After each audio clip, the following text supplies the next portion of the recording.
Hello everybody that watches Chaos Master. Today I just want to do a small review on a small game I feel like is pretty fun. And it's called Drone Defense. It's basically a murder drones tower defense type game. It recently just had an update, like a week ago. Marketplace has released. Basically, if you ever played any RNG summoning units type game, I'm pretty sure in Marketplace, every hour randomly some unit can buy for a higher price than the average. So anyway, with the first update releasing, Heartbeat, they released 3 new units, which is pretty good for a starter update. My only question is, how come we didn't get what was the female's name again? Why we never Tesla's mother? Onwards to units, we have a pretty good amount, to be honest. I really wish we had more common type units, considering that Uncommon has 3, Rare has 4, Epic has 6, and then Legendary has 2, which I think is kind of weird. So probably for the next update, add some more common to uncommon units, please. Now, what are some positives of this game? First off, straight to the shop. Simple game passes, not too expensive. I like the concept of the currency you earn, you can use to get more currency afterwards. As well as when you enter the bunker. These small cutscenes. It's a good addition, I really do enjoy it. Another thing as well, each intermission lobby, I like it a lot. And as you can tell right now, with our timer going down, Update 2 will release, which will probably... I'm gonna be honest, I'm not sure what they could add. We'll see. Anyway, I'm just gonna do a quick example of the game, and we'll get to it. Alright, in the game, another thing I like a lot is when you're in the leaderboard, it shows the oil of you and your teammates, which is pretty useful. I think as well, I like the difficulty, how it shows each of the rewards when you hover over it. I would prefer if the icons were not just like a colored covered version of the ones you saw in the menu. If you need an artist, wink wink nudge nudge, I'm here. Anyway, for the first world, also that, I don't know what happened there. I do like how we have this game's version of Commander, which is just Uzi talking, which makes sense when you consider the intro cutscene was Uzi helping you get admin or something. So I do like the game's wave structure. It's simple enough, it's not too hard. What I do have a slight complaint about is how Uzi's dialogue is not the best. It does feel kind of out of character for her, but at the same time, that just makes you sound like a nerd, so I don't know what I can say. Another thing I think is pretty unique is the map. I do like the map design. It's alright tracked, it's long enough. And I do like how, the HP of the enemies actually do damage your thing. And not like other RNG tower defense games where they always do a set damage no matter what. I will say this, and surprisingly OP for easy mode.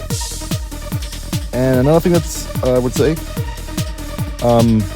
nerf legendaries a little bit, please, devs. Kind of broken. I mean, she literally kicks the problem out of existence. Another thing I do not majorly enjoy about, though, is when she says slow drones. That's Dr. Ridley. That is not a drone, that is very human. I feel like stick to the dialogue. Same idea with fast drones, but they're humans.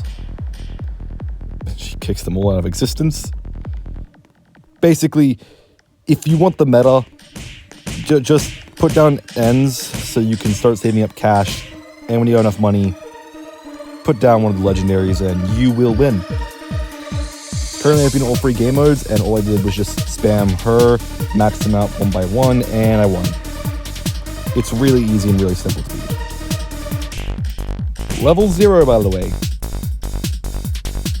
Another thing I do find pretty nice, though, is the fact that the legendary units, they can go up to 5 levels, meanwhile the other ones don't go up as much. I feel like that's a pretty unique concept that more games would do. And also, another thing as well, I do like how they do change in appearance when you level them up. What I'm not a big fan of, why only legendaries? Now, another small negative, when me and my friend was playing this, you could just jump up here and just it's not a bad thing or anything. I mean, you can resync it out, but I'm just saying, slight oversight there, guys, for this one corner that no one's ever going to go to, and how this wall has no collision, but this one does, even though they all spawn from here. So were they originally going to spawn there, guys, or I'm not one to judge. Another thing I'm not a big fan of is Khan. He's just a farm unit in this game.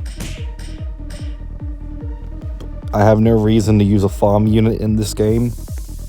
So either buff how well he does, or just rework him so he actually, you know, like maybe he puts down like doors that's like walls. So it's like 200 HP at like level 3, so they just keep holding it there. So Khan is actually, you know, pretty good instead of sitting there doing absolutely crap all. So would I say the game's difficult? Yes, if you do not have legendaries. And for people who are curious about how to get to Void mode, yes, there's a 4th game mode called Void. I have no clue yet. As far as I've heard, you have to beat all game modes without losing HP, which is pretty easy when you get one of these legendaries. And having every tower unlocked, which if that's true, honestly, I think that's pretty cool, but also a bit weird. But I can't say much. It is the game's devs, how they wanted to do it. It's fair enough. Plus, I mean, it's unique enough. Another thing I do like as well is the unit cap, how it stays consistent no matter how many people are in the elevator with you, or at least up to 2. I haven't actually done 3 squads.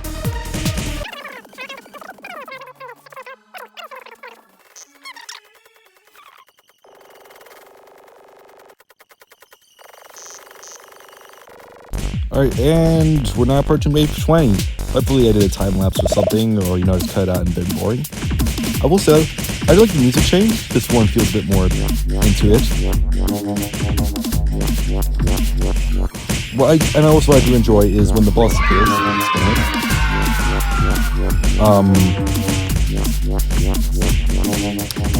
Hey, that's a small error, you guys. Hey devs, you might want to go fix that. That seems important not to be broken. So, okay, I do like the boss, how it does kind of fit with the rest of the tower concept, but it's not like a unique model. I would appreciate if you guys went a bit more detailed on the bosses. Anyway, yay, I win. Coming soon, duh. The game is in beta as well, so don't expect, you know, perfect things like that glitch you saw a bit ago. I do like how it's called key bugs. I'll try one summon right now. Alright, there's Tessa. Simple summon selection. I would like it if it was like, you just see him like come from the bottom of the screen and like rise up. And just for the sake of it, if you are playing the game, you still have 100 key bucks, and you can use the code Heartbeat for an extra 100. And I don't remember all the codes right now, but one of them I do remember off the top of my head was Sin was here, in that spelling. Code's bottom left. There you go. You can type it right there. If you do that, you get an extra like 200 key bucks. Personally, would I say you should play the game? Right now, I say you should, because it's in a really early stage of the game. I feel like it would need some support and a player base that could help it grow a bit more. And, you know, with these later levels coming out, you'll at least be ready to be prepared for all of them coming, instead of, you know, having to struggle with having help on the previous levels and be stuck there because, you know, you can't beat it because it's too difficult. Anyway, this is just my quick short review. I'm not doing any major details or extreme, insane, like, descriptions of how each thing works. All I'll say it is, you just need E&M and then just SDS. That's all you need. You can get the others you want just to spice up your game a little bit, but 99% of the time, it will just be those two you can do. Unless the devs nerf it, and if you are listening here, hi, thank you for listening and making it this far. And for everyone else, thanks for watching. Have a good one, and maybe I'll see you here.